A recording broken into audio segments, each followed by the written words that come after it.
నమస్కారం వార్తల్లోకి స్వాగతం. ముందుగా ముఖ్యాంశాలు. ప్రత్యేకంగా స్థానికులకు దర్శన భాగ్యం కల్పించినందుకు ముఖ్యమంత్రి చంద్రబాబు నాయుడు మరియు టీటీడీ పాలక మండలికి ప్రత్యేక కృతజ్ఞతలు పేర్కొన్న బీసీ నాయకులు, రాష్ట్ర గాండ్ల సాధికార కమిటీ సభ్యులు జగన్నాథం.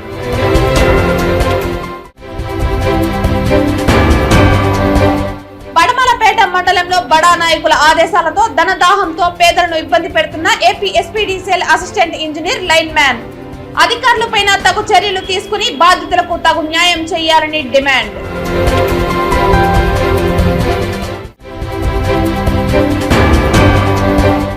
తిరుమలను పక్కా ప్రణాళికతో కూడిన మోడల్ టౌన్ గా తీర్చిదిద్దడమే తమ లక్ష్యం పేర్కొన్న టీటీడీ ఈవో శ్యామలారావు.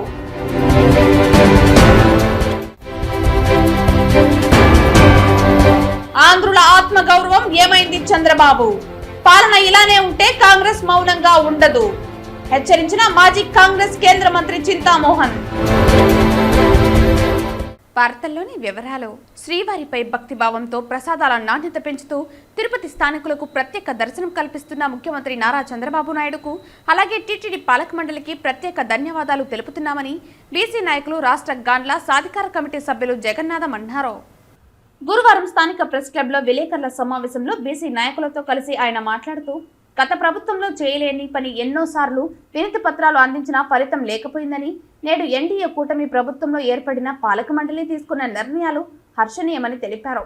అందులోనూ ప్రత్యేకంగా స్థానికులకు దర్శన భాగ్యం కల్పించినందుకు బీసీ కులాల నాయకులు అందరూ హర్షం వ్యక్తం చేస్తూ మీడియా ప్రతినిధుల ద్వారా ప్రభుత్వానికి ప్రత్యేక ధన్యవాదాలు తెలుపుతున్నామన్నారు. తిరుపతికి రోజుకి లక్షల సంఖ్యలో భక్తులు వచ్చిపోతున్నారని, విమానాలలో, రైళ్లలో, బస్సుల్లో, సొంత వాహనాల్లో భక్తులు వచ్చిపోతున్నారని అన్నారు. భగవంతుని దర్శించుకునే విషయంలో, అలాగే వస్తువుల విషయంలో కానీ భక్తులకు మెరుగైన సేవలు అందించాలని నిర్ణయాలు తీసుకున్న పాలక మండలికి స్థానికులు కృతజ్ఞతలతో ప్రతి ఒక్కరూ తమ వంతు సహాయంగా భక్తులను గౌరవంతో పలకరిస్తూ తిరుపతి ప్రతిష్టను పెంచాలని కోరారు. తిరుపతిలోని 5 గుళ్లకే పరిమితమైన స్థానికులకు శ్రీవారి దర్శన భాగ్యం మరలా కలిగించినందుకు మనవంతు సాయంగా భక్తితో వ్యవహరిద్దామని బీసీ కుల సంఘాల నాయకులు తెలిపారు. ఈ కార్యక్రమంలో బీసీ నాయకులు జగన్నాథంతో పాటు వన్న క్షత్రియ నాయకులు కొండా రామారావు, ముదిరాజ్ నాయకులు జ్ఞానశేఖర్, సాలివాహన నాయకులు జ్యోతికుమార్, చంద్రమోహన్, సురేష్ తదితరులు పాల్గొన్నారు. మేము కోరుకున్న విధానం ఏమంటే, ఈరోజు తిరుపతికి 1,00,000 మంది, ఒకరోజు శనివారం ఆదివారం అయితే 1,10,000 మంది కూడా దర్శనం చేస్తున్నారు. ఈ మధ్యకాలంలో గవర్నమెంట్ వచ్చినప్పటి నుంచి ఎటువంటి పరిస్థితుల్లో 50,000 మందికి తగ్గకుండా యాత్రికులు వస్తున్నారు.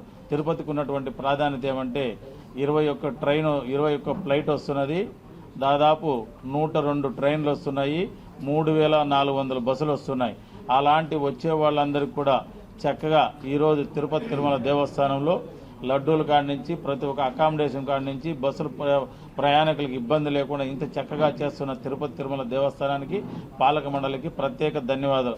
అదేవిధంగా వాళ్ళతో పోల్చుకొని స్థానికులు మేము చెప్పుకునేదానికి ఉగాది రోజు, సంక్రాంతి రోజు, దీపావళి రోజు ప్రతి ఒక్కరు ఎంత ఆనందపడుతున్నామో, అదేవిధంగా సంవత్సరానికే కాకుండా ప్రతి మంగళవారం కూడా తిరుపతి తిరుమల దేవస్థానంలో స్థానికులందరూ కూడా ఒకరోజు దర్శనానికి వెళ్లేదానికి మనకు అవకాశం ఇచ్చేదానికి ముఖ్యంగా కమిటీకి, అదే పాలక మండలి వర్గానికి, చంద్రబాబు గారికి, రాష్ట్ర ప్రభుత్వానికి అందరు కూడా ప్రత్యేకంగా ధన్యవాదాలు తెలియజేస్తున్నాం. ఈ రోజు ఆ భారతదేశంలో ఉన్నటువంటి తిరుపతిలో ఈ భగవంతుడి సన్నిధిలో మేము జన్మించిన దానికి ఇక్కడ ఉన్నటువంటి వాళ్ళకి ప్రతి ఒక్కరు కూడా కోటీశ్వరులైనా, బీదవాళ్ళైనా, ప్రతి ఒక్క స్థానికుడు పార్టీలకు అతీతంగా ఎవరైనా సరే భగవంతుడి దగ్గర అందరూ ఒకే నిదానం పైన అందరికీ అవకాశం కల్పించినటువంటి ముఖ్యంగా చంద్రబాబు నాయుడు గారికి, ఈ రాష్ట్ర ప్రభుత్వ నాయకులకు, అదేవిధంగా ధర్మ ప్రచార పరిషత్ ఉన్నటువంటి ధర్మంగా నడుచుకుంటున్నటువంటి టీటీ పాలక మండలి సభ్యులందరూ కూడా మా బీసీ కులాల తరఫున ప్రత్యేకమైన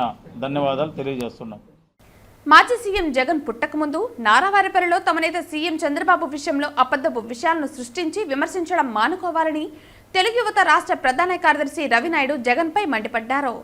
ప్రెస్ క్లబ్ లో గురువారం మీడియా ముందు నాయకులు కృష్ణ యాదవ్, ఆర్పీ శ్రీనివాస్, తోట వాసుదేవ్, లోకేష్, రంజిత్, సంతోష్, బాబీ తదితరులతో కలిసి రవినాయుడు జగన్ పై మండిపడ్డారు. ఈ సందర్భంగా రవి మాట్లాడుతూ, జగన్ ఇంట్లోని కుటుంబం విషయం తదితర రాష్ట్రంలోని వ్యవహారాల వెనుక చంద్రబాబు హస్తముందని ప్రస్తావించడం సిగ్గుచేటని రవినాయుడు ఆగ్రహం వ్యక్తం చేశారు. ఇలాగే జగన్ వ్యవహరిస్తే తాము రోడ్లపైకి వచ్చి జగన్ జాతకాలను బయట పెడతామని హెచ్చరించారు. ఆయన మనస్తత్వం గురుగింజ కింద నలుపు ఆ గురుగింజకి తెలియదంట. ఆయన ముడ్డి కింద ఉండే నలుపు ఆయనకి తెలియడంలా. పక్కనున్న వాళ్ళ గురించి ఎప్పుడు నిరంతరం విమర్శించడం, అబద్ధాలు చెప్పడం, చెప్పి అధికారంలోకి వచ్చాడు జగన్మోహన్ రెడ్డి. వచ్చిన తర్వాత మళ్ళీ అబద్ధాలు చెప్పే ప్రక్రియనే మొదలు పెడితే జనాలు అని ఉంచి బాబు ఎన్నిసార్లు అబద్ధం చెప్తావయ్యా, ఏది పడితే అది మాట్లాడుతున్నారు, జనం వింటున్నారు కదా అనేసి. ఈ 5 నెలల్లో నువ్వు నిజంగా ప్రతిపక్ష నాయకుడిగా నువ్వు ఉండాలనుకుంటే ప్రతిపక్ష నాయకుడు పాత్ర ఏంటి? ప్రజల పక్షాన నిలబడే వాళ్ళు ప్రతిపక్ష నాయకుడు అవుతారు. నువ్వు ప్రజల పక్షాన్ని ఎప్పుడు నిలబడ్డావు? నీకు ప్రతిపక్ష పాత్ర నువ్వు ఎప్పుడు పోషించావు? ఎన్ని చెప్పాలో అన్ని అబద్ధాలు చెప్పి ఈ విధంగా చేశావు. చేసిన తర్వాత ఈరోజు మళ్ళా అదే పందాలో వెళ్తున్నావు. ఎంత దుర్మార్గంగా మాట్లాడుతున్నావు. చంద్రబాబు నాయుడు గారు కార్యాలు చేయలేదా? అయ్యా జగన్మోహన్ రెడ్డి, ఇది ఖర్జూరం నాయుడు గారు, చంద్రబాబు నాయుడు గారు తండ్రి. ఖర్జూరం నాయుడు గారు చనిపోయినప్పుడు ఆయన ముఖ్యమంత్రి హోదాలో ఉన్నారు, అప్పుడే ముఖ్యమంత్రి అయ్యారు. ఇక్కడున్న చాలా మంది సీనియర్ జర్నలిస్టులు తెలుసు. బహుశా ఒకసారి తిరుపతికి రా, మీ తండ్రి గారితో కూడా మాట్లాడిన జర్నలిస్టులు ఉన్నారు. చంద్రబాబు నాయుడు గారిని, మీ తండ్రి గారిని దగ్గరగా చూసిన జర్నలిస్టులు ఇదే తిరుపతిలో ఉన్నారు. ఒకసారి ఆ జర్నలిస్టులను అడుగు, ఆ రోజు ఏం జరిగింది, అప్పుడు ఏం జరిగిందో అందరికీ తెలుస్తుంది. చంద్రబాబు నాయుడు గారి కుటుంబంలో ఎప్పుడు దర్పం ప్రదర్శించలా. నీ కుటుంబంలో లాగా మైన్స్, గనులు, భూమి, నీళ్లు, పంచభూతాలని దోచుకోలా. నీ బామార్దులు, మీ అమ్మ తరపున బంధువులు, మీ నాయన తరపున బంధువులు, మీ తాత తరపున బంధువులు, వాళ్ళ ముత్తాత తరపున బంధువులు లాగా ఊర్ల మీద పడి ఎట్టబట్టా దోచుకోలా. ప్రభుత్వ భూములు దోచుకోలా, మైన్స్ దోచుకోలా, గనులు దోచుకోలా, సూట్ కేసులు ఎత్తుకొని పోలా. అంటే ఎత్తుకొని పోవాలంటావా నువ్వు? ఆయన తోడబుట్టిన వాళ్ళు కానీ ఆయన కుటుంబ సభ్యులు కానీ ఎప్పుడు కూడా ఒక పద్ధతి ప్రకారం నా బిడ్డలకు చెడ్డ పేరు రాకూడదు, నా అన్నకి చెడ్డ పేరు రాకూడదు, మంచి గురించి ఆలోచిస్తాడు. ఆయన పని చేసుకొని మా పని మేము చేసుకుంటున్నాం, మాకు పొలం ఉంది, మాకు కొన్ని బాధ్యతలు ఉన్నాయి, జాగ్రత్తగా చూసుకోవాలి, నా బిడ్డలు చదివించుకోవాలని వాళ్ళు ఉన్నారు. అయితే దాని గురించి కూడా విమర్శలు. ఎంత నీచంగా మాట్లాడుతున్నావు జగన్మోహన్ రెడ్డి. తిరుమలను పక్కా ప్రణాళికతో కూడిన మోడల్ టౌన్ గా తీర్చిదిద్దడమే తమ లక్ష్యమని టీటీడీ ఈవో శ్యామలారావు తెలిపారు. తిరుపతిలోని పరిపాలనా భవనంలోని మీటింగ్ హాల్లో గురువారం సాయంత్రం ఏర్పాటు చేసిన మీడియా సమావేశంలో ఆయన మీడియాతో మాట్లాడారు. తిరుపతిలోని పరిపాలనా భవనంలోని మీటింగ్ హాల్లో గురువారం సాయంత్రం ఏర్పాటు చేసిన మీడియా సమావేశంలో ఈ సందర్భంగా ఈవో మాట్లాడుతూ ప్రపంచ ప్రఖ్యాతిగాంచిన హిందూ ధార్మిక కేంద్రమైన తిరుమలను మోడల్ టౌన్ గా తీర్చిదిద్దేందుకు ప్రణాళికాబద్ధంగా డిజైన్ను రూపొందించాలని అన్నారు. ఇందుకోసం విజన్ డాక్యుమెంట్ తక్షణ అవసరమని, టీటీడీకి urban development and town planning wing కు ఏర్పాటు చేయనున్నామని తెలిపారు. తిరుమలలో పాదచారులకు అనుకూలంగా ఫుట్పాత్లను మార్చడంతో పాటు ట్రాఫిక్ రద్దీని నివారించేందుకు అవసరమైన నిర్మాణాలు, స్మార్ట్ పార్కింగ్ సౌకర్యాలు కల్పించేలా ప్రణాళికలు రూపొందిస్తున్నట్లు తెలిపారు. కొన్ని పాత కాటేజీలతో పాటు బాలాజీ ఆర్టీసీ బస్టాండ్ను కూడా కొత్తగా నిర్మాణం చేయాల్సి ఉందన్నారు. రాబోయే 25 సంవత్సరాల భవిష్యత్తు అవసరాలను దృష్టిలో ఉంచుకుని డాక్యుమెంట్ను రూపొందించి దాని ప్రకారం మౌలిక సదుపాయాలు రూపొందించే ఆలోచన ఉందన్నారు. ఇందుకు టౌన్ ప్లానింగ్ లో నిపుణులైన రిటైర్డ్ టౌన్ ప్లానింగ్ ఆఫీసర్ను సలహాదారులుగా నియమించామన్నారు. తిరుమలలో మరింతగా ఆధ్యాత్మికత వాతావరణం ఉండేలా ప్రస్తుతం ఉన్న కాటేజీలకు 150 పేర్లు పెట్టి వాటినే కాటేజీ దాతలు ఎంపిక చేసుకుని పేర్లను మార్చేలా టీటీడీ బోర్డు నిర్ణయం తీసుకుందన్నారు. తిరుమలలో పేరుకుపోయిన వ్యర్థాలను కూడా వచ్చే 2-3 నెలల్లో తొలగిస్తామని ఈవో తెలిపారు. తిరుమలలో మరింతగా ఆధ్యాత్మిక శోభ ఉట్టిపడేలా చూడటమే టీటీడీ అంతిమ లక్ష్యమని ఆయన తెలిపారు. ఓం నమో వెంకటేశాయ. జూన్ నెలలో ఈవో టీటీడీగా ఛార్జ్ తీసుకోవడానికి ముందు మర్యాదపూర్వకంగా గౌరవ ముఖ్యమంత్రి గారిని కలిసినప్పుడు తిరుమల క్షేత్రాన్ని ఒక ప్రణాళిక ప్రకారం మనము అభివృద్ధి చేయాలి, తిరుమల క్షేత్రాన్ని అభివృద్ధి చేయడానికి ఒక క్లియర్ విజన్ ఉండాలి. ఆ విజన్ ప్రకారం 2019లో ఒక మాస్టర్ ప్లాన్ కూడా తిరుమల కోసం తయారు చేయడం జరిగింది. సో అది ఇంప్లిమెంట్ కావడం లేదు, అది ఇంప్లిమెంట్ అయ్యేలా చూడాలి. సో తిరుమల క్షేత్రం అనేది ప్రపంచంలోనే అద్భుతమైన ఒక ధార్మిక క్షేత్రంగా ఉండాలి, ఒక ప్లాన్డ్ ప్రణాళికాబద్ధంగా డెవలప్ అవుతున్న ఒక క్షేత్రంగా ఉండాలనే ఉద్దేశంతో ఇవన్నీ కూడా స్టడీ చేయమని చెప్పడం జరిగింది. వచ్చిన తర్వాత ఇక్కడ ఆ ప్లాన్ గురించి అడిగితే ఆ ప్లాన్ గురించి అన్ఫార్చునేట్లీ ఎవరికి తెలియదు. టీటీడీలో ప్లాన్ అనేది ఒకటి నోటిఫై చేయడం జరిగింది. 2019లోనే ఒక ప్లాన్ని నోటిఫై చేయడం జరిగింది. ఆ ప్లాన్ అనేది ఉందని కూడా ఎవరికి తెలియని పరిస్థితి ఉంది. నాకు అయితే ఇంజనీరింగ్ డిపార్ట్మెంట్ నుంచి 2019లో ఉన్న 1970 ప్లాన్ ఒకటి ఐఐటి వాళ్ళు తయారు చేసిన ప్లాన్ తీసుకొచ్చారు. సో భవిష్యత్తులో కూడా మనకి ఇలాంటి బిల్డింగ్ వైలేషన్స్ ఎక్కడా కూడా నామ్స్ ప్రకారం కట్టకుండా పోయిన వాళ్ళు, లేకపోతే భూములు ఎంక్రోచ్ చేసేవాళ్ళు, ఇవన్నీ కూడా టాలరేట్ చేయడం జరగదు. ఇవన్నీ కూడా బిల్డింగ్స్ ఏవైతే నామ్స్ ప్రకారం కట్టట్లేదో అవన్నీ కూడా గట్టిగా చర్యలు తీసుకుంటాము. అలాగే ఇవన్నీ చూసుకోవడానికి ఒక ప్లానింగ్ వింగ్ అనేది అవసరం. సో ఆ ప్లానింగ్ వింగ్ అనేది లేదు. ఈ ప్లానింగ్ ఫంక్షన్ ఒక విధంగా ఇంజనీరింగ్ వింగే చూస్తుంది ఇప్పుడు దాకా.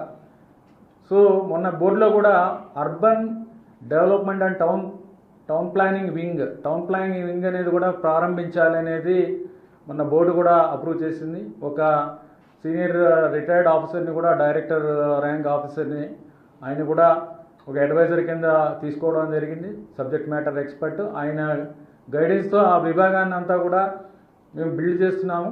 ఆ విభాగమే భవిష్యత్తులో ఈ ప్లాన్డ్ డెవలప్మెంట్ కాకుండా ఏమైనా చేస్తుంటే అవన్నీ కూడా వాళ్ళే చూస్తారు. మొత్తం మీద తిరుమల క్షేత్రం అంతా కూడా ఒక పద్ధతి ప్రకారం, ఒక ప్రణాళిక ప్రకారం జరిగేలా చూసుకునేది ఆ విభాగం యొక్క రెస్పాన్సిబిలిటీ. అలాగే 2019లో చేసిన ప్లాన్ ఏదైతే ఉందో, ఈరోజు లీ అసోసియేట్స్ వాళ్ళు కన్సల్టెంట్స్ వాళ్ళు 2019లో చేసిన తర్వాత ఈ మధ్యలో మొత్తం ఒక 2 నెలలుగా ఎవరు చేసిన వాళ్ళు కొంతమంది బయట ఆర్గనైజేషన్ నుంచి బయటకు వెళ్ళిపోయారు, లేదా ఢిల్లీలో ఉన్నారు, బాంబేలో ఉన్నారు. వీళ్ళందరితో మాట్లాడి వాళ్ళందరినీ పిలిచి ఏం చేశారు, ఎలా చేశారు, ఏమిటి మీ థీమ్ ఏంటి అనేది వాళ్ళ మార్నింగ్ పొద్దున్న డిస్కస్ చేయడం జరిగింది. వాళ్ళు ప్రెజెంటేషన్ ఇచ్చారు. ప్రపోజల్స్ అన్నీ బాగున్నాయి, కానీ ఇది 2017 డేటా ఇన్ఫర్మేషన్ అంతా 2017కి సంబంధించిన డేటా ప్రకారం చేయడం జరిగింది. ఈ ప్లాన్ని అప్డేట్ చేయాల్సిన అవసరం ఉంది. అలాగే మొత్తం మీద ఈ ప్లాన్ని ఇంప్లిమెంట్ చేయాలంటే ఒక విజన్ డాక్యుమెంట్ ఒకటి తయారు చేయాల్సిన అవసరం ఉంది. ఈ విజన్ డాక్యుమెంట్ ఒక 20-25 సంవత్సరాలకి సంబంధించిన వరకు డెవలప్మెంట్ ఏం చేయాలి తిరుమలలో అనేది ఒక విజన్ డాక్యుమెంట్ తయారు చేసుకుని, ఆ విజన్ డాక్యుమెంట్ ద్వారా తిరుమల క్షేత్రాన్ని ఒక ప్లాన్డ్ టౌన్ లాగా, ఒక ప్లాన్డ్ క్షేత్రం లాగా, ప్రపంచంలోనే అతి మంచి ఇన్ఫ్రాస్ట్రక్చర్ ఉన్న, మంచి ఫెసిలిటీస్ ఉన్న, ప్రజలకు ఇబ్బంది లేని, భక్తులకు ఇబ్బంది లేని ఒక సిటీ లాగా, ఒక మోడల్ టౌన్ లాగా ఉండాలనేది మా ఉద్దేశం. జూబ్లీ హిల్స్లో గిట్టిన బిల్డింగ్స్ ఏ ఆర్కిటెక్ట్స్ ఎలా అయితే జూబ్లీ హిల్స్లో బిల్డింగ్ కడతారో దీనికి తేడా ఏమీ లేదు. అలా ఉండడానికి వీల్లేదు. అవన్నీ కూడా ఒక యూనిఫామిటీ కనిపించాలి, ఒక థీమ్ కనిపించాలి. ఇక్కడున్న ప్రతిదీ కూడా ఒక ఆ రిలీజియస్ సిగ్నిఫికెన్స్, స్పిరిచువాలిటీ, ఆ పవిత్రత అవన్నీ కూడా రిఫ్లెక్ట్ అవ్వాలి ఏదైనా సరే. తర్వాత ఇప్పుడు పేర్లు కూడా చూస్తే మన బోర్డులో కూడా ఆ విషయం చర్చకు వచ్చింది. టీటీడీ బోర్డులో ఏమిటంటే, ఈ పేర్లు కూడా కంపెనీ పేర్లు పెట్టడం అనేది కరెక్ట్ కాదు. ఆ కంపెనీ పేర్లని, డోనార్ కాటేజెస్ ఏవైతే ఉన్నావన్నీ కదా కంపెనీ పేర్లు తీసేసి టీటీడీ నుంచే ఒక 100-150 పేర్లు ఇస్తాం. హిందూ ధర్మానికి సంబంధించిన పేర్లు, లేకపోతే స్వామివారికి సంబంధించిన పేర్లు, ఈ పేర్లు ఇస్తే ఆ 150లోంచే వాళ్ళు సెలెక్ట్ చేసుకుని దాని ప్రకారమే ఆ పేర్లు పెట్టాలనేది ఒక ముఖ్యమైన ఉద్దేశం. అది కూడా బోర్డులో కూడా చర్చించడం జరిగింది. దాని ప్రకారం చేయడం జరుగుతుంది. 4 దశాబ్దాలకు పైగా రాజకీయాల్లో ఉంటూ మన్నవరం బెల్ ఫ్యాక్టరీ, దుగ్గరాజపట్నం, ఓడరేవు తదితర వాటిని పూర్తి చేయలేని సీఎం చంద్రబాబు ప్రధాని నరేంద్ర మోదీల దోపిడీ విధానానికి, చేతగాని పాలనను వ్యతిరేకిస్తూ గతంలో కాంగ్రెస్ పార్టీ ప్రజల కోసం చేసిన పోరాటాలు నేటి పాలకులను గాడిలో పెట్టడానికని, తిరిగి పోరాటాలు చేయడానికి సిద్ధంగా ఉన్నామని మాజీ కాంగ్రెస్ కేంద్ర మంత్రి చింతామోహన్ హెచ్చరించారు. 4 దశాబ్దాలు పైగా రాజకీయాల్లో ఉంటూ మన్నవరం బెల్ ఫ్యాక్టరీ, దుర్గరాజపట్నం, ఓడరేవు తదితర వాటిని పూర్తి చేయలేని సీఎం చంద్రబాబు ప్రధాని నరేంద్ర మోదీల దోపిడీ విధానానికి, చేతకాని పాలనను వ్యతిరేకిస్తూ గతంలో కాంగ్రెస్ పార్టీ ప్రజల కోసం చేసిన పోరాటాలు నేటి పాలకులను గాడిలో పెట్టడానికి, తిరిగి చేయడానికి సిద్ధంగా ఉన్నామని హెచ్చరించారు. ఈ విలేకరుల సమావేశంలో కాంగ్రెస్ నాయకులు యార్లపల్లి గోపి, సావిత్రమ్మ, శాంతి తదితరులు పాల్గొన్నారు. 32 మంది కేంద్ర మంత్రుల్ని ఒప్పించి ప్రధానమంత్రి ఆ రోజు చేసే ముందు, ఈరోజు బీజేపీలో ఉన్నాడు కిరణ్ కుమార్ రెడ్డి. ఆయన చెప్పాడు, రామాయపట్నానికి నువ్వు ఇస్తే సరే, లేకపోతే నేను ఒప్పుకోనంటే కూడా ప్రధానమంత్రి డాక్టర్ మన్మోహన్ సింగ్ అని పక్కన పెట్టి నేను చెప్పిన ఊరికి దుగ్గరాజపట్నానికి పోర్టు ఇచ్చాడు. ఏంది పోర్టు? ఏం ప్రయోజనం ఈ పోర్టు వల్ల తిరుపతికి? ఏం లేదనుకోవచ్చు మీరు. కానీ ఈరోజు బొంబాయి ఈరోజు అభివృద్ధికి వచ్చిందంటే అక్కడ ఉన్నటువంటి పోర్టు వల్ల, విశాఖపట్నం అభివృద్ధికి వచ్చిందంటే అక్కడ పోర్టు వల్ల, మద్రాసు పైకి వచ్చిందంటే అక్కడ పోర్టు వల్ల. పోర్టు అనేది చాలా ముఖ్యం. ఈ పోర్టు వల్ల తిరుపతి ఇది మహాపట్టణం కావడమే కాదు, చుట్టుపక్కల ఉన్నటువంటి కాళహస్తి, నాయుడుపేట, సోళ్ళూరుపేట, వెంకటగిరి, గూడూరు ఇవన్నీ మహాపట్టణాలు ఒక గొప్ప పట్టణంగా తయారయ్యే ఉద్దేశంతో తీసుకొని వచ్చాం. దీనివల్ల లాభం కొన్ని వందల పరిశ్రమలు వస్తాయి. మద్రాసులో $150 బిలియన్ ఎకానమీ ఉందంట. ఈ ప్రాంతం అభివృద్ధికి వస్తుంది. అంతేకాదు 1,00,000 మంది మామూలు చిన్న సన్నకారు రైతులు కోటీశ్వర్లు అవుతారు. 1,00,000 మంది పేద బలహీన వర్గాలు దాదాపుగా కొన్ని లక్షల మంది లక్షాధికారులు అవుతారు. ఆ ఆలోచనతోనే దుగరాజపట్టణ పోర్టును తీసుకురావడం జరిగింది. ఆ రోజు కేంద్ర మంత్రిమండలి ఆమోద ముద్రవే కాదు, మరి ఆ రోజు ఆ విభజన చట్టంలో, ఆంధ్రప్రదేశ్ విభజన చట్టంలో పోలవరం క్రిందనే పెట్టించాను నేను దుగరాజపట్టణ ఓడరేవు నిర్మాణం. మరి ఈరోజు దాని గతి ఏంటి? చంద్రబాబు నాయుడు 2014లో ముఖ్యమంత్రి అయ్యాడు. ముఖ్యమంత్రి అయిన మొదటి రోజు కాదు, కొన్ని నెలల్లోనే ఒక జాబు రాశాడు. అయ్యా నాకు ఒక బంధువు ఉన్నాడు, నాకు బంధు ప్రీతి ఎక్కువ, నాకు బంధువు ఉన్నాడు, ఆయన బంధు ప్రీతి నాకు ఎక్కువ, మా ఇంటి పేరే అయింది కూడా, చింతా విశ్వేశ్వరరావు నాకు బంధువు, ఆయన వాణిజ్యం ఆయన బిజినెస్ తగ్గుతుంది కాబట్టి దుగరాజపట్టణ ఆపువాయి అని చెప్పి నితిన్ గడ్కరీకి ఆయన సొంత చేతితో జాబు రాశాడు. దుగరాజపట్టణ ఓడరేవుని ఆపాడు చంద్రబాబు నాయుడు. మహా గొప్ప. నేను మొన్న గెలవలేకపోయాను మందిలో ఉన్నప్పుడు. మరి దుగరాజపట్టణ ఓడరేవు ఈ ప్రాంత అభివృద్ధి అడ్డుకున్నటువంటి మహా గొప్ప మన ప్రాంతంలోంచి వచ్చినటువంటి ముఖ్యమంత్రి గారు దుగరాజపట్టణ ఓడరేవుని ఆపాడు. మరి ముఖ్యమంత్రి అయిన తర్వాత మరి గాడి తప్పిపోతా ఉంది. గాడి తప్పిన పరిపాలన నేను గాడిలోకి తెస్తున్నాను నిన్ననే అన్నాడు ఆయన అసెంబ్లీలో. మన్నవరం బెల్ ఫ్యాక్టరీని మేము తెచ్చాం 2010లో. ప్రతి ఇంటికి ఉద్యోగం ఇస్తా అన్నాం. ప్రధానమంత్రిని తీసుకొని వచ్చాం. ఆయనే చెప్పాడు ప్రతి ఇంటికి ఉద్యోగం ఇస్తానని. మన్నవరం బెల్ ఫ్యాక్టరీని ఎందుకు ఆపారు? ఎందుకు ఆపారయ్యా? ఏదన్నా కారణం ఉందా? 750 ఎకరాలు ఇచ్చాం, మంచి పొలాలు ఇచ్చాం, భూములు ఇచ్చాం, పునాది రాయి వేసాం, డబ్బు ఇచ్చాం. ఎవరు ఆపారు? మేము ఓడిపోయినాం 2014లో.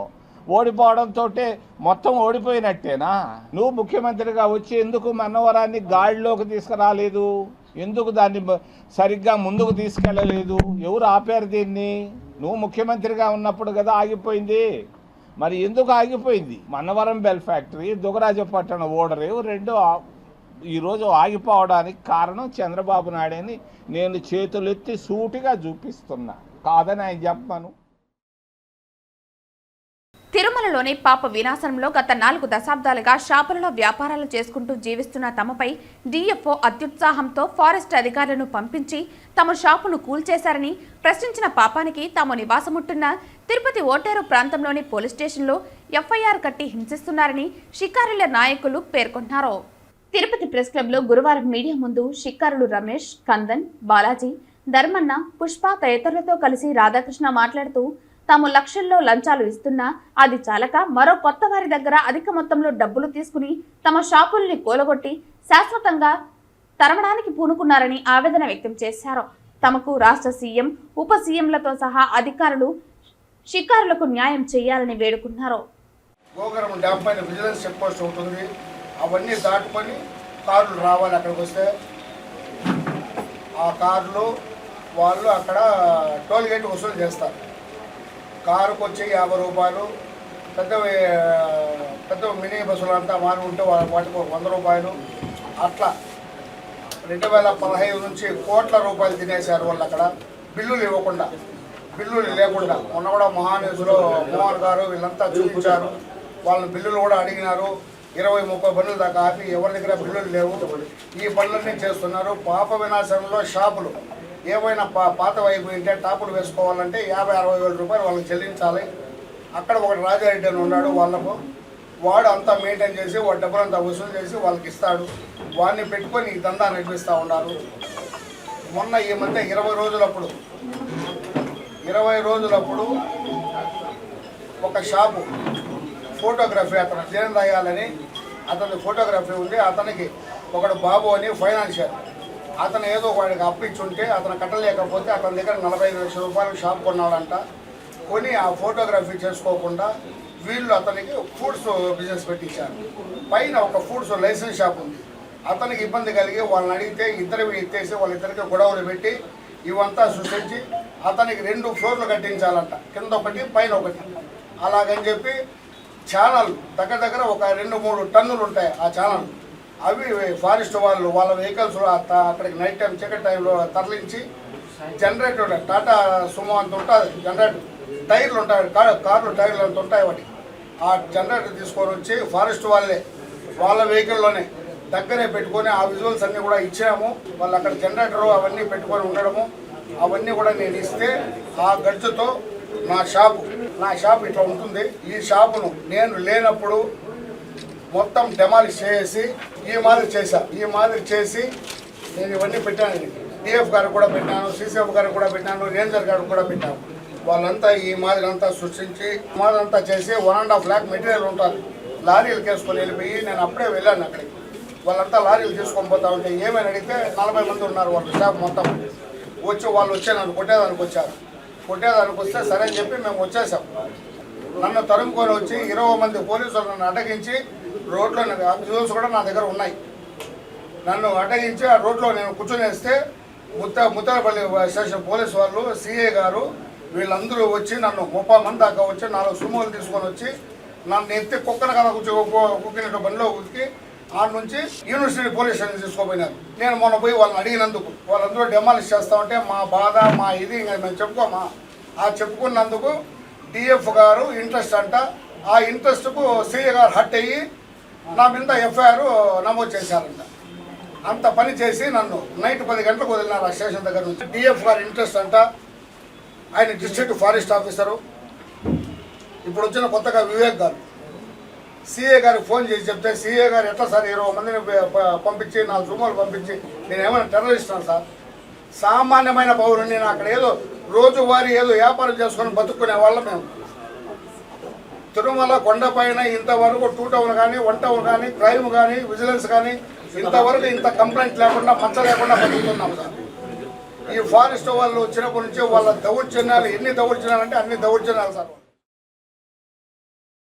జగన్మోహన్ రెడ్డి పెద్ద అబద్ధాల కోరని గత ప్రభుత్వ కాలంలో ప్రజలకు ఏమీ చేయలేకపోవడంతో ప్రజలు తిరస్కరించి ప్రతిపక్ష హోదా కూడా కట్టబెట్టలేదని, అయినా అతనిలో మార్పు రాలేదని, చంద్రబాబు నాయుడుపై అవాకులు చవాకులు పేలుతూ అబద్ధాలు వాగుతున్నారని, ఇకనైనా మార్పు తెచ్చుకోవాలని తెలుగుదేశం పార్టీ నాయకురాలు ఎమ్మరపల్లి మాజీ సర్పంచ్ మమత హితవు పలికారు. తిరుపతి నగరంలోని ఆమె నివాసంలో ఏర్పాటు చేసిన మీడియా సమావేశంలో ఆమె మాట్లాడుతూ, జగన్మోహన్ రెడ్డి మాట్లాడుతూ చంద్రబాబు నాయుడు అతని కుటుంబ సభ్యులపై లేనిపోని అబద్ధాలు చెబుతున్నాడని, ఇది మంచిది కాదన్నారు. చంద్రబాబు నాయుడు అతని సోదరుడు రామ్మూర్తి నాయుడులు కలిసి వారి తల్లిదండ్రుల అంత్యక్రియలు ఇతర కార్యక్రమాలు సజావుగా చేశారని ప్రజలందరికీ తెలుసునని అన్నారు. భవిష్యత్తులో ఇలాంటి అబద్ధాలు చెప్పి ప్రజలను మోసం చేయటం తగదని హెచ్చరించారు. ఈ విలేకరుల సమావేశంలో తెలుగుదేశం పార్టీ నాయకులు హరిబాబు, బాలయ్య, ఆనంద్, రమేష్, సురేష్ తదితరులు పాల్గొన్నారు.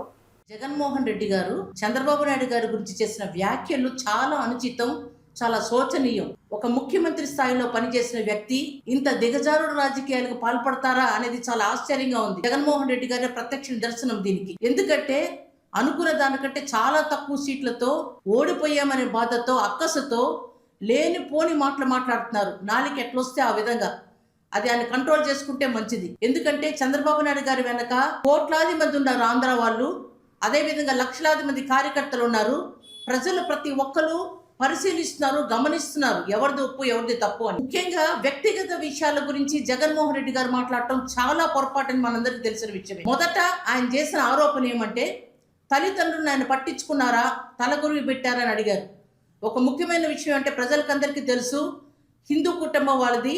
హిందూ సనాతన ధర్మం ఆచారాల ప్రకారం ఏ విధంగా పెద్దవారికి కర్మక్రియలు జరపాలో అదే పందాలో సజావుగా వాళ్ళ కర్మక్రియలు జరిగినాయి. దాన్ని వేరెత్తి చూపించే అర్హత ఈయనకి లేదు. పూర్తిగా అది వాళ్ళ వ్యక్తిగత కుటుంబ సంబంధించిన విషయం. అలాంటి వ్యక్తికి మీరంతా చేతులెత్తే మొక్కాలు కానీ ఇలాంటి విమర్శలు చేయటం ఎంత మాత్రం తగదు. ఇలాంటి విమర్శలు చేస్తే మాత్రం మీ వైసీపీ పార్టీ ఖచ్చితంగా భూస్థాపితం అవుతుంది. ఆ విషయాలు మీరు తెలుసుకుంటే బాగుంటుంది. కేంద్ర ప్రభుత్వ కార్పొరేట్ అనుకూల విధానాలను వ్యతిరేకిస్తూ 13 కేంద్ర కార్మిక సంఘాలు 500 రైతు సంఘాలు సంయుక్తంగా జిల్లా కేంద్రాలలో నవంబర్ 26 దేశవ్యాప్త ధర్నా చేయాలని ఇచ్చిన పిలుపులో భాగంగా నవంబర్ 26 తిరుపతి కలెక్టరేట్ వద్ద జరిగే కార్మిక కర్షక ఐక్య ధర్నాలో పెద్ద సంఖ్యలో నిరుద్యోగులు, కార్మికులు, రైతులు, కౌలు రైతులు, ఉపాధి కూలీలు పాల్గొని జయప్రదం చేయాలని సిఐటియు రాష్ట్ర ఉపాధ్యక్షులు కందారపు మురళి పిలుపునిచ్చారు.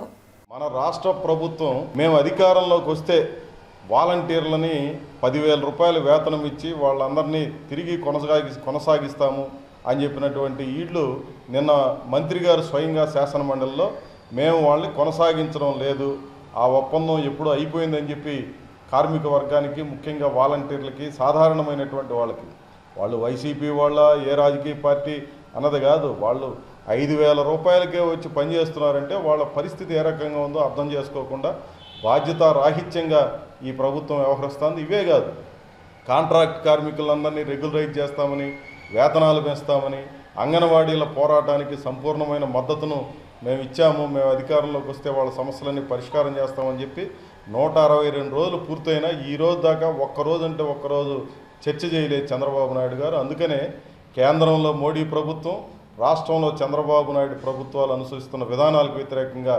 26వ తారీఖున జరిగే ఉద్యమానికి పెద్ద ఎత్తున రావాలి. టీటీడీలో కూడా చాలా తీవ్రమైనటువంటి సమస్యలు ఉన్నాయి కాబట్టి అన్ని రకాల ప్రజానీకం, ముఖ్యంగా కార్మిక వర్గం, రైతాంగం పెద్ద ఎత్తున రావాలని చెప్పి సిఐటి తరఫున విజ్ఞప్తి చేస్తున్నాం. శ్రీ పద్మావతి అమ్మవారి పాదాల చెంత ఏషియన్ పెయింట్స్ వారి colour ideas with Asian paints నూతన బ్రాంచ్ని ఓపెన్ చేయడం చాలా సంతోషకరంగా ఉందని సంస్థ అధిపతి సురేష్ రాయల్ పేర్కొన్నారు. బుధవారం colour ideas with Asian paints నూతన షోరూం అట్టహాసంగా ప్రారంభమైంది. బుధవారం ఏషియన్ పెయింట్స్ వారి కలర్ ఐడియాస్ విత్ నూతన షోరూం అట్టహాసంగా ప్రారంభమైంది. ఏషియన్ పెయింట్స్ సంస్థ ముఖ్య ఉద్యోగస్తులు, కుటుంబ సభ్యుల నడుమ జ్యోతి ప్రజ్వలన చేసి ప్రత్యేక పూజల అనంతరం షోరూంను ప్రారంభించారు. ఈ సందర్భంగా సంస్థ అధిపతి సురేష్ మాట్లాడుతూ, శ్రీ పద్మావతి అమ్మవారి పాదాల చెంత మా షోరూం ప్రారంభించడం చాలా సంతోషకరంగా ఉందని హర్షం వ్యక్తం చేశారు. షోరూం దక్షిణ భారతదేశంలోనే మొదటిదని, వినియోగదారులకు కొత్త అనుభూతినిస్తుందని అన్నారు. మేము గత 17 సంవత్సరాలుగా ఈ రంగంలో ఉన్నామని, మాపై నమ్మకం ఉంచిన కస్టమర్ దేవుళ్లకు ప్రత్యేక ధన్యవాదాలు తెలియజేశారు. ఈ కార్యక్రమంలో Asian Paints AGM Mohan Kumar, regional manager Chandramouli, Tirupati area manager Harinath రెడ్డిలు పాల్గొన్నారు. నమస్తే, నా పేరు వంశీ. మాది అమ్మవారి ఏజెన్సీ అని తిరుచానూరులో కలర్ ఐడియాస్ వర్షన్ 6 షోరూమ్. ఇది సౌత్ ఇండియాలోనే బిగ్గెస్ట్ షోరూమ్. సో ఈ షోరూంలో స్పెషాలిటీ ఏంటంటే, మనము నార్మల్గా షాప్స్కి వెళ్ళినప్పుడు ఈ టెక్స్చర్స్ కానివ్వండి, పెయింట్స్ కానివ్వండి, మనకు అంత ఐడియా రాదు. ఈ షోరూమ్కి వచ్చినప్పుడు క్లియర్గా చూసారంటే మీకు టచ్ చేయడానికి, ఫీల్ అవ్వడానికి ఎట్లా ఉంటుంది, ఏ టెక్స్చర్ ఎలా ఉంటుందో తెలుసుకోవడానికి మనకి చాలా హెల్ప్ఫుల్గా ఉంటుంది. అలాగే మనకి ఇప్పుడు కొత్తగా విఆర్ సర్వీసెస్, అలాగే మీకు బిల్డింగ్స్ తీసుకొచ్చారంటే దానికి పెయింట్ చేసేయడానికి కలర్ కన్సల్టెంట్ సిసి అని ఉంటారు మా దగ్గర. సో అది కొంచెం పెయిడ్ సర్వీస్, బట్ మీకు రిక్వైర్మెంట్ ఉంది అనుకుంటే దాన్ని మనము యూస్ చేసుకోవచ్చు. అండ్ మీకు కావాల్సినట్టు రిజల్ట్ ఎంత అక్యురేట్గా వస్తుందో మీరే చూసుకోవచ్చు దాన్ని. ఇది ఇవాళ స్టార్ట్ చేసాము అండ్ ఇది చాలా పెద్ద సక్సెస్ అవుతుందని నమ్ముతున్నాము. ఇలా కస్టమర్స్ అందరూ వచ్చి ఒకసారి ఎక్స్పీరియన్స్ చేస్తే ఈ స్టోర్ ఎలా ఉంది, దీనికి వాల్యూ ఎందుకు ఇంత హైగా ఉందో మీకు అర్థమవుతుంది. మా స్టోర్ పేరు వచ్చి అమ్మవారి ఏజెన్సీస్. ఇది పాస్ట్ 10 yearsగా, అంటే 10 ఏళ్ళుగా ఇక్కడ ఉన్నాం తిరుచానూరులో. ఈ అమ్మవారి ఏజెన్సీస్ అనేది ఒక తక్కువ రేట్ కి మంచి క్వాలిటీకి ఒక గుర్తు అయ్యింది. ఏజెన్సీస్ అంటేనే quality products with affordable prices, అందరికీ గుర్తు రావాల్సింది అది. ఇప్పుడు ఈ షోరూమ్ పెట్టామని చెప్పి ప్రైజెస్ ఏమీ ఎక్కువ అవదండి. ముందు ఎలా ఉందో అదే ప్రైజెస్ కి మీకు తక్కువగానే ఎంత కాంపిటేటివ్ ప్రైస్ లో దొరకాలో అంత కాంపిటేటివ్ ప్రైస్ కి అందిస్తాము. ఈ రోజు ఈ షాప్ ఓపెనింగ్ కి చీఫ్ గెస్ట్ గా వచ్చిన వాళ్ళు మోహన్ గారు, associative manager of south reason, అలాగే చంద్రమౌళి గారు, ఇంకా హరినాథ్ రెడ్డి గారు గెస్ట్ గా వచ్చారు. Thank them all. వాళ్ళందరూ వచ్చారు కాబట్టి వాళ్ళ సపోర్ట్ తో మేము పాస్ట్ 10 years గా ఇంత సక్సెస్ఫుల్ గా ఉన్నాము.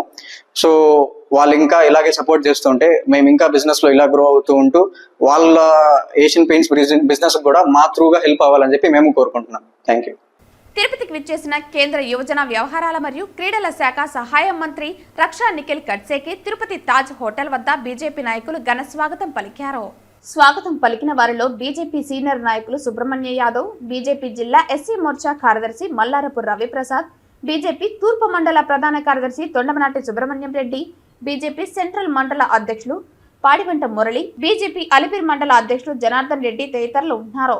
మంత్రి తిరుచానూరు పద్మావతి అమ్మవారిని దర్శించుకుని తిరుమలకు వెళ్తారు. ఈ సందర్భంగా మంత్రిని ఘనంగా సత్కరించి అమ్మవారి చిత్రపటాన్ని తీర్థ ప్రసాదాలను అందించారు. आज मैं यहाँ पे दर्शन के लिए आई हूँ बिकॉज आप सबको पता है कि नाउ अभी जस्ट हमारा इलेक्शन भी ख़त्म हुआ है और पहले भी मैं तिरुपति आ चुकी हूँ और अभी भी मुझे आना था आफ्टर इलेक्शन, तो उसके लिए आज दर्शन के लिए आई हूँ. బడమలపేట మండలంలో బడా నాయకుల ఆదేశాలతో ధనదాహంతో పేదలను AP SPDCL assistant engineer linemen ఇబ్బందులు పెడుతున్నారని బాధితురాలు అమ్మనమ్మ ఆవేదన వ్యక్తం చేశారు. బడమలపేట మండలం తడుకు రిజిస్ట్రేషన్ అయి ఉన్న తన సొంత స్థలంలో జీవనం కోసం వృద్ధురాలు అమ్మనమ్మ దుకాణం పెట్టుకుని కొన్ని సంవత్సరాలుగా జీవనం సాగిస్తూ గవర్నమెంట్ కి సంబంధించిన పన్నులు సకాలంలో చెల్లిస్తూ కరెంటు కూడా నెల నెల బిల్లులు చెల్లిస్తూ ఉంది. గతంలో లైన్మెన్ కొంత డబ్బులు తీసుకుని మీటర్ షిఫ్టింగ్ పెట్టారు.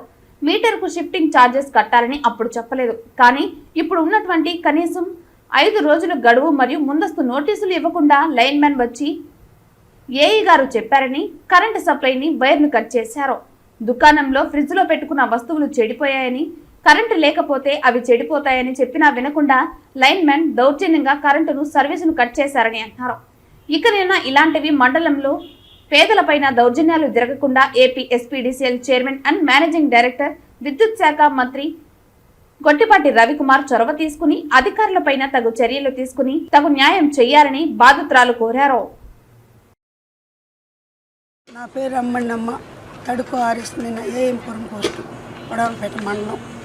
నేను అంగడి పెట్టుకుని నా స్థలంలో నేను అంగడి పెట్టుకుని కరెంట్ ఛార్జీ కట్టుకుంటూ ఇది చేసుకుంటుంటే వచ్చి ఏఈ గారు తీసేయమన్నారని నాది ఆడ కోర్టులో లేదు, ఏమి లేదు, కోర్టులో లేదు ఉండదని పెరికేసినారు. పెరికిచ్చినాడు చంద్రుడు మనోహర్ అనేవాడు, అంతే ఎస్బీఐకి సంబంధించినవాడు, దగ్గరుండి పెరికిచ్చేసిపోయినాడు. ఏం తీసి ఇచ్చారమ్మా? కరెంటు తీసి ఇచ్చేసినాడు.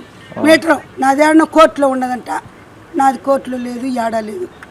నిన్న సిఐ గారు, ఈ గారు చెప్పతాను, సిఐ గారు నిన్న పత్రం చూసి మీరు సర్వే కట్టుకోవాల్సిన అవసరం లేదు, ఏం లేదు, మీరు పోయి అంగడి పెట్టుకోండి, పక్కన ఉండే వాళ్ళు ఇబ్బంది పెట్టకూడదని నేను పంపిస్తాను మా మనసులో అన్నాడు. నేనే వద్దని చెప్పినాను. కానీ ఎక్స్చేంజ్ ఆఫీసర్కి పోయి చెప్పండి, వాళ్ళకి చెప్తారు నీ అంగడి ఇబ్బంది పెట్టకూడదు, వాళ్ళు ఇబ్బంది పెడితే వాళ్ళే పోవాల్సి వస్తుంది అనేసి నాతో చెప్పిన తర్వాత మళ్ళీ వచ్చి నేను అంగడి పెట్టుకున్నాను. కానీ ఇప్పుడు మీటర్ పెరికిచ్చినాడు. నా స్థలం కోర్టులో లేదు, కానీ కోర్టులో ఉండదని చెప్పేసి కరెంట్ వాళ్ళని పిలిచికిచ్చి వాడు చంద్రుడు మనోహరు 2 పేర్లు వాడియే కాబట్టి వాడి దగ్గరుండి పెరికిచ్చేసి పోయి ఉన్నాడు. తిరుచానూరు శ్రీ పద్మావతి అమ్మవారిని మైసూరు వ్యాసరాజ మఠం పీఠాధిపతి విద్యాశ్రీసా తీర్థ స్వామీజీ గురువారం ఉదయం దర్శించుకున్నారు. శ్రీ పద్మావతి అమ్మవారికి దర్శనానికి విచ్చేసిన మైసూర్ వ్యాసరాజ మఠం పీఠాధిపతి విద్యాశ్రీసా తీర్థ స్వామీజీకి పెద్ద మర్యాదతో ఆలయం వద్ద deputy EO Govindarajulu, AVSO Satish Kumar, AEO Devarajulu, ఇన్స్పెక్టర్లు ప్రసాద్, సుభాస్కర్, ఆలయ అర్చకులు బాబుస్వామి ఆలయ మర్యాదలతో సాంప్రదాయబద్ధంగా స్వాగతం పలికి దర్శన ఏర్పాట్లు చేశారు. శ్రీ పద్మావతి అమ్మవారి మూలమూర్తిని దర్శనం చేసుకుని తమ మొక్కులు తీర్చుకున్నారు. అర్చకులు అమ్మవారి శేష వస్త్రంతో సన్మానించి వేద ఆశీర్వచనం చేశారు. అనంతరం ఆశీర్వచన మండపంలో అమ్మవారి తీర్థ ప్రసాదాలు అందజేసి వస్త్రంతో సన్మానించారు.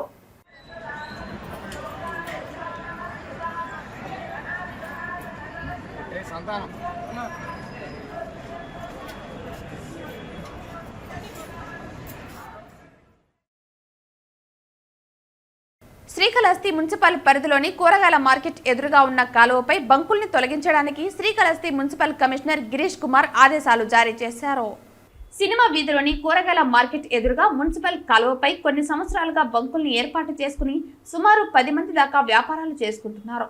కాలువలపై బంకులు ఉండటంతో కాలువ పూర్తిగా ఆక్రమించబడింది. ఈ బంకుల్ని తొలగించడానికి శ్రీకాళహస్తి మున్సిపల్ కమిషనర్ ఒకరోజు ముందుగా గడువుని బంకు నిర్వాహకులకు ఇచ్చారు. ఆ గడువు ఈ రోజు ముగియడంతో ఆ బంకుల్ని తొలగించడానికి మున్సిపల్ అధికారులు సన్నద్ధమయ్యారు. శ్రీకాళహస్తీశ్వరుని ధర్మకర్తల మండలి ఈ నెలాఖరుకు జీవో వస్తుందని తెలుగుదేశం వర్గాలు భావిస్తున్నాయని 3 రోజుల ముందు శాసనసభ్యులు బొజ్జల వెంకట సుద్దిరెడ్డి ప్రకటించిన విషయం విదితమే. ఈ నేపథ్యంలో ఎమ్మెల్యే అమరావతిలో పట్టుదలగా ప్రయత్నాలు చేస్తున్నారు. అయితే బోర్డులో సభ్యత్వాల కోసం శ్రీకాళహస్తి నియోజకవర్గం నుంచే కాకుండా జిల్లాలోని పొరుగున ఉన్న సత్యవేడు, నగిరి, వెంకటగిరి నియోజకవర్గాల నుంచి కూడా నాయకులు అధిష్టానంపై ఒత్తిడి తెస్తున్నట్లు తెలిసిందే. ఇప్పటి వరకు ఉన్న సమాచారాన్ని ఆదేశాల మేరకు ఫైళ్లను కదులుస్తున్నారు. కానీ జీవో విడుదలైన తర్వాతనే ప్రమాణ స్వీకారం అనుకున్నారు. శ్రీకాళహస్తీశ్వరుని ధర్మకర్తల మండలి ప్రమాణ స్వీకారం ఈ నెలనే జరపాలని ఆ రోజు బట్టి ఉమ్మడి పార్టీల్లో బీజేపీకి 2, జనసేనకి 2 బాగుంటుందని భావించారు. ఈ మేరకు అంతర్గత బోర్డు సభ్యులకు అవకాశం ఉండవచ్చునని భావించారు. చైర్మన్ గా ఆయనకే అని ప్రచారం జరుగుతున్న మాజీ Srikalahasti market committee chairman Rangineni Chengaiah Naidu రాజధాని నగరంలోని కూర్చుని శాసనసభ్యుని దేవాదాయ శాఖ నుంచి ఉత్తర్వులు వెలువడాల్సి ఉంది. దాంతో ఆలస్యం జరగవచ్చునని, నెల ఆఖరుకు స్వర్ణమ్మ హారతులు నాటికి కొత్త పాలక మండలితో కార్యక్రమాలు జరపవచ్చునని ఊహాగానాలు సాగుతున్నాయి. గతంలో 15 మంది ఉన్న బోర్డులో కొత్తగా 2ని చేర్చారు. ఇందులో బ్రాహ్మణ సామాజిక వర్గం నుంచి 1, నాయి బ్రాహ్మణుల సామాజిక వర్గం నుంచి 1 చేర్చారు. దాంతో సభ్యుల సంఖ్య 17కు పెరిగింది. ఈ బోర్డులో 40% మహిళలకు కేటాయించాల్సి ఉంటుంది. అంతేకాక వివిధ సామాజిక వర్గాల రిజిస్ట్రేషన్లు అమలు చేయాల్సి ఉంది. దాంతో శాసనసభ్యులు ఆచితూచి అడుగేయాల్సి ఉంది. శ్రీకాళహస్తి ఆలయం కార్తీక మాసం సందర్భంగా శ్రీ గురు దక్షిణామూర్తి అభిషేక సేవ వేదోక్తంగా నిర్వహించారు. అధిక సంఖ్యలో భక్తులు గురు దక్షిణామూర్తి అభిషేక సేవలో పాల్గొని గురు అనుగ్రహం కోసం ప్రార్థించారు. శ్రీకాళహస్తి ఆలయంలో కార్తీక మాసం సందర్భంగా గురువారం గురు దక్షిణామూర్తి అభిషేక సేవ శాస్త్రోక్తంగా చేపట్టారు. ఆలయ ఉప ప్రధాన అర్చకులు కరుణాకర్ గురుకుల్ ఆధ్వర్యంలో వేద పండితులు కలశ స్థాపన పూజలు చేపట్టి వివిధ రకాల సుగంధ ద్రవ్యాలతో దక్షిణామూర్తి అభిషేకాలు చేపట్టారు. వేద మంత్రోచ్చరణ నడుమ అభిషేకాలను నిర్వహించారు. అనంతరం స్వామివారికి వివిధ రకాల పుష్పాలు, బంగారు ఆభరణాలతో దివ్య అలంకారాలు చేశారు. అనంతరం దీపధూప నైవేద్యాలు నివేదించి పూర్ణహారతులు సమర్పించారు. ఈ అభిషేక సేవలో విశేష సంఖ్యలో భక్తులు పాల్గొని గురు దక్షిణామూర్తి అనుగ్రహం కోసం ప్రార్థించారు. ఈ కార్యక్రమంలో కరుణాకర్ గురుకుల్ టెంపుల్ ఇన్స్పెక్టర్ సుదర్శన్ నాయుడు, సుబ్రహ్మణ్యం ఆలయ అధికారులు పాల్గొన్నారు.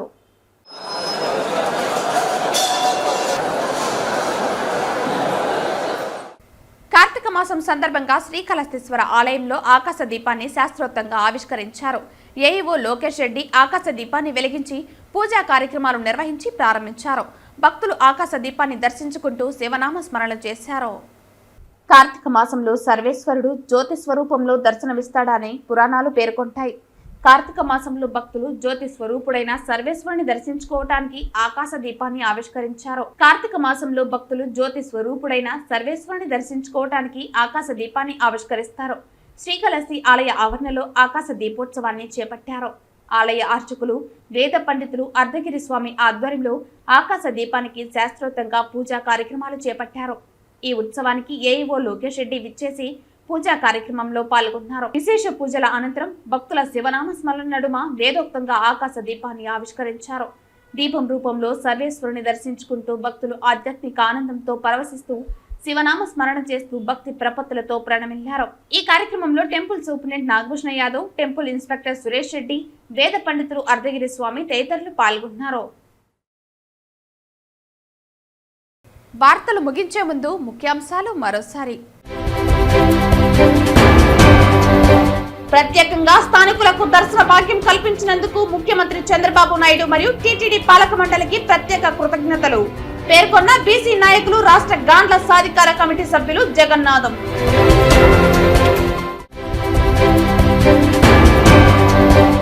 బడమలపేట మండలంలో బడా నాయకుల ఆదేశాలతో ధనదాహంతో పేదలను ఇబ్బంది పెడుతున్న AP SPDCL assistant engineer lineman అధికారులపైన తగు చర్యలు తీసుకుని బాధితులకు తగు న్యాయం చేయాలని డిమాండ్.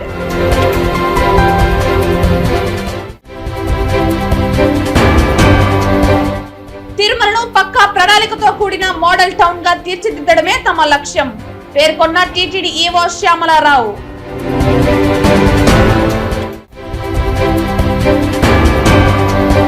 ఆంధ్రుల ఆత్మగౌరవం ఏమైంది చంద్రబాబు? పాలన ఇలానే ఉంటే కాంగ్రెస్ మౌనంగా ఉండదు హెచ్చరించిన మాజీ కాంగ్రెస్ కేంద్ర మంత్రి చింతామోహన్. ఈ వార్తలు ఇంతటితో సమాప్తం. తిరిగి వార్తల్లో మళ్ళీ కలుద్దాం. అంతవరకు సెలవు. నమస్కారం.